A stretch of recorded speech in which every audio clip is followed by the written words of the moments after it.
A Trump le han dado la misma medicina que a Obama, ¿eh? Ahora tendrá que negociar sí o sí, no hay de otra. Mesa de análisis, CNN Nueva York, Robert Valencia, editor adjunto de la revista Newsweek. Bienvenido, Robert, buenas noches. Buenas noches, Camilo, un placer nuevamente estar aquí. Me alegro. En CNN Miami, el escritor y periodista Jorge Dávila Miguel, colaborador de CNN, columnista del Nuevo Herald, el principal diario del sur de la Florida. ¿Cómo estás? Me imagino que muy agotado y con sueño. Muy cansado. Muy cansado. Muy cansado. Me imagino. Por las elecciones, hay que aclarar, claro, por las hay elecciones. una resaca electoral extraordinaria y todos los compañeros han estado trabajando, qué sé yo, 15, 16 horas. Robert, primera pregunta para ti. Los republicanos han perdido de alguna manera, pero ¿también ha perdido Donald Trump? ¿O se mantiene? Adelante. No, sí, es decir, bueno, eso dependiendo a quién se le pregunte, ¿no? Por supuesto, yo creo que si hay personas que consideran que esto ha sido la marea azul, otros consideran que no tanto. Yo lo que creo es lo siguiente: si nosotros vemos el mapa electoral, lo que ocurrió en la noche del martes es lo mismo que encontramos hace 2 años. Es decir, donde una gran concentración de personas que viven en áreas urbanas le dieron la victoria a los demócratas en la Cámara de Representantes, mientras que estados con una alta presencia rural, por ejemplo el caso de Dakota del Norte, Indiana, pues a estas personas les dieron el triunfo a los republicanos en el Senado. Es, digamos, de cierta forma una derrota para Trump, pero eso no quiere decir que es el fin del trumpismo.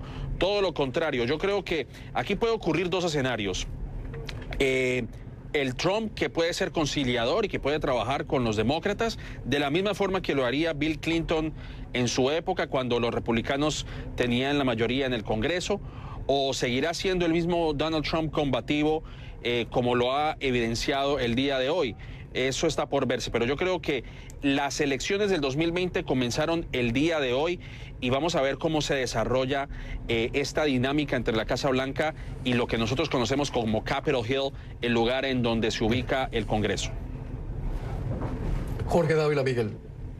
Soy optimista, no soy pesimista. Por eso te invito, porque eres optimista. Yo pienso que existen 2 avenidas. Yo pienso que ya hay signos de que de la avenida de la cooperación, y la palabra cooperación tal vez es muy difícil, la filosofía del entendimiento tiene que imperar. Porque si la bancada demócrata que acaba de conquistar la Cámara Baja de Estados Unidos no trata de gobernar conjuntamente con el poder de los republicanos, vamos a seguir exactamente tratando de recuperar las elecciones del 2016. Las elecciones del 2016 ya se perdieron.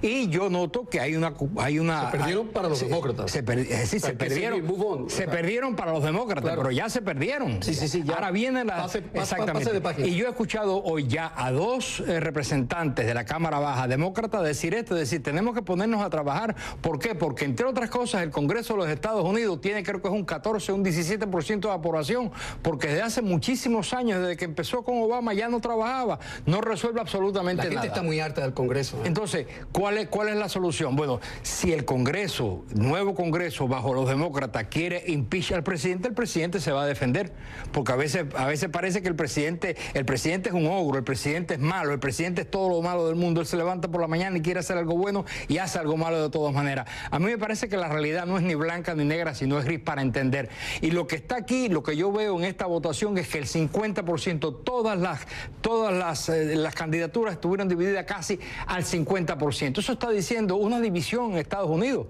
Y ese 50% del electorado no se puede obviar. ¿O por qué razón votaron esas personas? ¿Por qué razón el 50% estuvo votando ahí en casi todos? ¿Por qué? Porque América, Estados Unidos está dividido y los demócratas inteligentes, de la misma manera que los republicanos inteligentes, y el presidente Trump, hasta donde pueda, tiene que comprender que hay una realidad. Y al presidente Trump le conviene, a mí me parece, una opinión, él es el presidente, yo no soy un presidente y es multimillonario y yo no lo soy, él tiene mucha más vida que yo, pero como dijo Valencia, las elecciones empezaron hoy del 2020. A los demócratas no le conviene empezar con un impeachment, porque le puede pasar lo mismo que a los republicanos cuando se lo hicieron a Clinton, que mientras más impeachment, más puntos ganaba Clinton y menos puntos ganaban ellos. Así que me parece que ayer no ganó nadie, para mi juicio no hubo una marea azul. Es decir, no hubo una ola azul, hubo un reequilibrio del poder positivo. Pero vamos a ver que hacía falta, indudablemente, para que Trump estuviera... Los republicanos saben que hacía falta. Por supuesto, hacía falta y es bueno. Ahora, vamos a ver mi pregunta es, ¿existe la voluntad real, la voluntad política real de los demócratas de trabajar en conjunto con el presidente? De algunos sí, otros no. Robert, ¿cómo lo ves tú? Yo lo que considero es lo siguiente, vamos a ponerlo en lo que hemos visto por lo menos en las últimas 24 horas.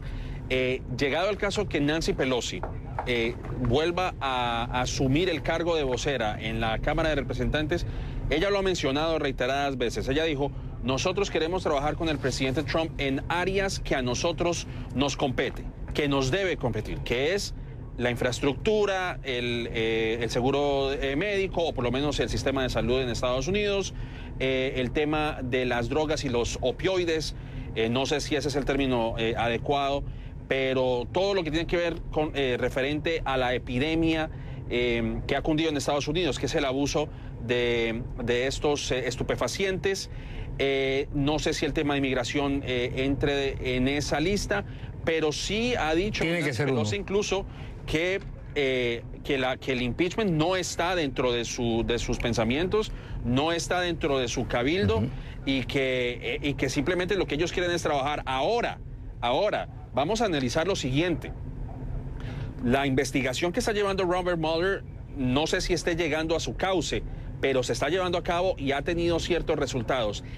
Llegado el caso de que esta investigación realmente encuentre que hubo una injerencia rusa y una colusión entre la campaña de Donald Trump y los rusos, entonces ahí es cuando yo creo que el Congreso y particularmente la Cámara de Representantes se va a lanzar a impulsar estos artículos del impeachment. Sin embargo, y aquí es donde vamos a ver esta colisión, este encuentro de dos fuerzas, es si el Senado realmente se anima en hacer eso, porque el Senado es jurado y juez para llevar a cabo cualquier tipo de proceso de destitución. Por eso vuelvo y menciono, a menos de que ya haya una prueba flagrante de que hay una colisión o que hubo una colusión más bien entre rusos y la campaña de Donald Trump, ya el panorama sería totalmente distinto. Pero señalando lo que hemos escuchado hasta el momento, pues Nancy Pelosi lo que quiere es extender ese ramo, ese olivo, para que tanto los demócratas como los republicanos trabajen en conjunto en materia de infraestructura y lo que ya he mencionado anteriormente.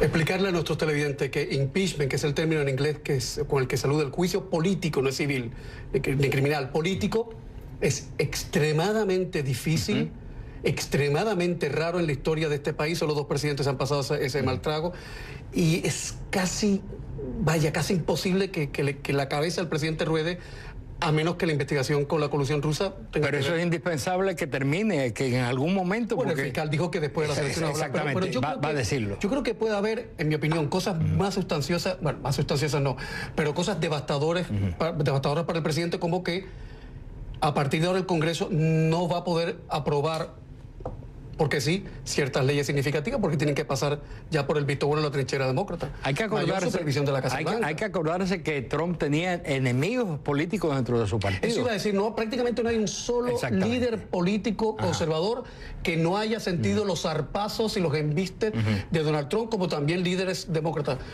Pero ¿qué va a pasar ahora? Pero recordemos que la ley de salud, aquello que se estaba haciendo, no se hizo por el voto de McCain, que hizo así. Exacto. Es decir, McCain hizo así y bueno, y lo que iba a hacer no fue. Es decir, que él tuvo una oposición, a pesar de que McCain votó 80% a favor de la política de Trump, porque era un republicano en definitiva. Pero el ambiente ha estado tan enrarecido, el ambiente ha estado tan polucionado, también por el famoso tono de Donald Trump, y porque a veces no se puede controlar la boca, y eso le perjudica muchísimo, además de otras cosas que pueden perjudicarlo seguramente.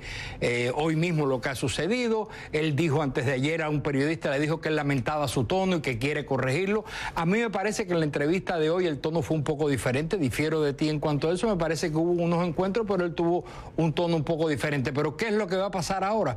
¿Qué es lo que va a suceder?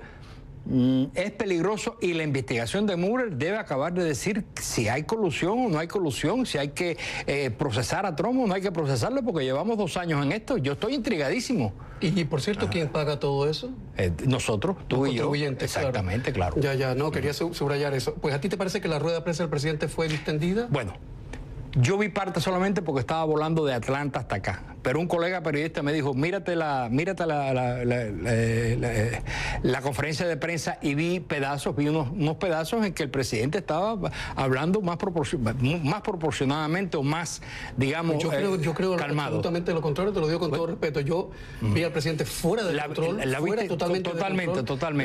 Me pareció patético y vergonzante que un anciano de 71 años... ¿Tú la viste completa? Yo la vi completa. Entonces yo con el presidente me abstengo porque no tuve tiempo de verla completa. Yo con el presidente hago la tarea porque no me gusta hablar por boca de ganso cuando se trata del presidente.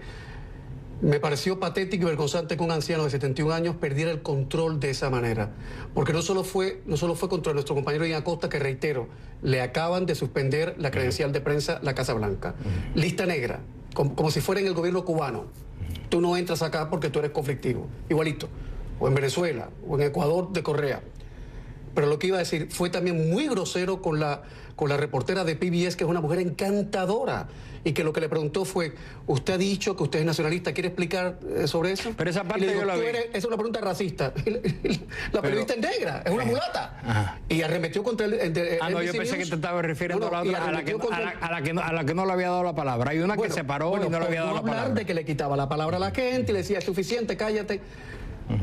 O sea... Pero vaya, en fin, déjenme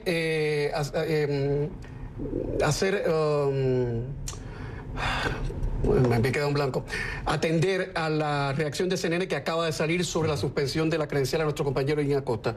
La Casa Blanca anunció esta noche que ha revocado el pase de prensa del corresponsal en jefe de CNN en la Casa Blanca, Gina Acosta. Eso fue hecho en represalia por sus preguntas desafiantes en la conferencia de prensa de hoy. En una explicación, la secretaria de prensa Sarah Sanders mintió. Ella ofreció acusaciones fraudulentas y citó un incidente que nunca sucedió. Esta decisión sin precedentes es una amenaza para nuestra democracia y el país merece algo mejor. Gina Acosta tiene todo nuestro apoyo. Fin de la cita, y es la segunda vez que esta empresa le reitera todo su apoyo a nuestro compañero Gina Acosta. Publicidad y estamos de vuelta.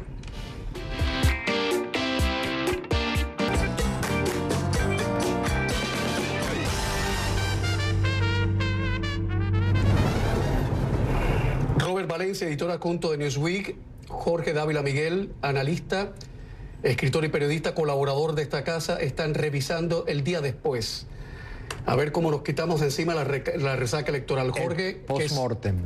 Jorge, que es un hombre impenitentemente optimista, dice que las cosas están bien, que las cosas... No están bien, que yo espero que se pongan bien. Que se pongan mejor. Yo creo que tienen que ponerse mejor. ¿Hasta dónde vamos a llegar? Peor no se pueden poner. No, bueno, el camino de lo peor es infinito, pero yo confío en la razón en vez de la emoción. Colega Robert Valencia, pregunta para usted. ¿El olfato político de Trump o de quienes le aconsejan ha funcionado en estas elecciones? ¿O ha sido todo gracias a los votantes y en fin? Bueno, eso también tiene dos variantes. Yo creo que el presidente Trump sabía que su discurso antiinmigrante calaría en un sector de la población. Como lo había mencionado anteriormente, el mapa electoral lo muestra todo. Él fue a estados, por ejemplo, como la Florida, fue a distintos lugares en donde quería impulsar ese discurso antiinmigrante que funcionó en estados como Tennessee, como Dakota del Norte, como funcionó en Ohio, en fin. Él sabía que era importante mantener la mayoría. Él quería mantener la mayoría en general, ¿no? Obviamente, pues dentro de su ego, eso era lo que él quería. Pero sabía él que con ese discurso podía ayudarle a los senadores, o por lo menos a los candidatos al Senado, en detrimento de los que estaban lanzándose como candidatos en cámaras de representantes, en lugares congresionales que eran urbanos y donde habían una alta mayoría de personas de color. Y lo que vimos es que las personas que vivían en los suburbios de grandes ciudades le dieron un voto castigo a Trump. Sin embargo, eso le ayudó para que Ted Cruz, para que otros candidatos en otros estados incluso revertieran la tendencia en el Senado y ganaran 2 curules más. Es decir, antes tenían creo que alrededor de 50 y ahora tienen 52, 53. Es decir, la fórmula le funcionó para los candidatos al Senado, no le funcionó para la Cámara de Representantes. E incluso eso le generó una seria, digamos, discusión con Paul Ryan. Paul Ryan le insistía a Donald Trump que por favor dejara de criticar o de impulsar esa retórica antiinmigrante, al grado que él publicó ese video que para mí ha sido un video infame realmente, el de catalogar a los inmigrantes y a los que vienen en esa caravana migratoria desde México como si fueran una manada de criminales y que vienen aquí a asesinar a diestra y siniestra. Y eso le perjudicó a muchas personas. Y yo tengo que decirlo para hablar, ustedes que están en Miami, yo creo que eso, un ejemplo clarísimo, le afectó a María Elvira Salazar. María Elvira Salazar, yo creo que ella creyó que iba a impulsar el birthright citizenship, digamos, la revisión de la enmienda 14 que le permite a las personas ser ciudadanos estadounidenses si nacen acá. Y ella se entusiasmó con esa idea y perdió. Fue para mí el caballo negro de la noche, porque fue Donna Shalala la que ganó en Miami-Dade. O sea que ese es un ejemplo de que esa retórica antiinmigrante no le funcionó a muchos de los candidatos para las curules en la Cámara Baja. Pero no sucedió lo mismo con el Senado. Así que tuvo sus pros y sus contras. Yo creo que es un poco más complejo. Yo creo que es un poco más complejo el caso del sur de la Florida y el caso de María Elvira Salazar. Pero perdón, porque nos vamos a meter en un vericueto muy local. Correcto. Y podríamos dejar fuera. Por eso mismo. Prefiero que vamos por temas más globalmente. De todas maneras, quiero decir que es más complejo también las influencias que tuvo Trump y las influencias que no tuvo Trump. Porque, perdón, pero no se puede negar el poder de convocatoria de Trump. Para nada. Para nada. Tú no puedes negar ese. Y eso quiere decir algo. Quiere decir porque Trump, mientras el presidente Obama, que es un presidente legendario, reunía 2.000 personas, Donald Trump reunía 18.000. Eso quiere decir algo sobre la democracia, no sobre cómo se ejerce la democracia, sino sobre el pueblo americano. El 50%, como hemos visto en las elecciones, está dividido a la mitad. ¿Cuál es el deber democrático tanto de tirios como de troyanos? Tienen que darse cuenta de que el motivo no se puede perder por la forma. La esencia no se puede perder por la forma. Entonces, si hacemos cábalas de decir pasó esto, pasó lo otro, es verdad, todo tiene interpretaciones. Podemos estar escribiendo sobre esto muchísimo tiempo, pero hay un nitty-gritty, hay una cosa fundamental. ¿Qué es lo que va a pasar y cómo va a funcionar esto para que el pueblo norteamericano se beneficie? Posiblemente a los políticos no les interesa mucho eso, porque a los políticos lo que les interesa es seguir en la política, etcétera, etcétera, pero algo tiene que ser. Te repito y le repito a Valencia, yo soy optimista y estas cosas son un poco más complejas de cuándo influye Trump y cuándo no influye, pero que esa elección era un referendo de Trump, lo fueron. Trump perdió ese referendo, ni lo perdió ni lo ganó, pero por lo menos fue en contra de la tendencia histórica, porque realmente no hubo una marea azul, es decir, no hubo una ola azul, se ganaron 23 y es bueno que haya sucedido, pero no se puede dejar de desconocer que hay un apoyo a Trump. ¿Qué vamos a hacer con esa gente? ¿Llamarle constantemente deplorable? Eso es lo que vamos a hacer. No necesariamente, y muchos no se lo merecen, ojo. Exactamente. Porque entiendo, fíjese que es algo que quisiera decir públicamente. Uno de los pecados originales del discurso político en este país es que en un saco meten a todos los trumpistas, que ya el término aparece ya, como gente despreciable, vasta, ignorante, rural, y no es así. Y hay muchos trumpistas de closet. Que no lo dicen porque hay... Claro, es verdad que hay muchos trompistas de closet. Además, sí, además de ser seres humanos. Yo pensé que el closet estaba vacío ya. No, ahora son los trompistas. Robert Valencia, muchísimas gracias en Nueva York. Y Jorge Dávila Miguel. Gracias a ti por tenerme. En Nueva York y a todos los seguidores del presidente y a los que están en el closet y que apoyan al presidente del closet, también nuestro saludo esta noche. Y los demócratas también. Lo dejo con una pregunta en el aire. ¿De verdad existe la voluntad política de los demócratas de negociar con el presidente? ¿Existirá eso? 3 minutos de publicidad y estamos de vuelta con otro tema y con otro tono.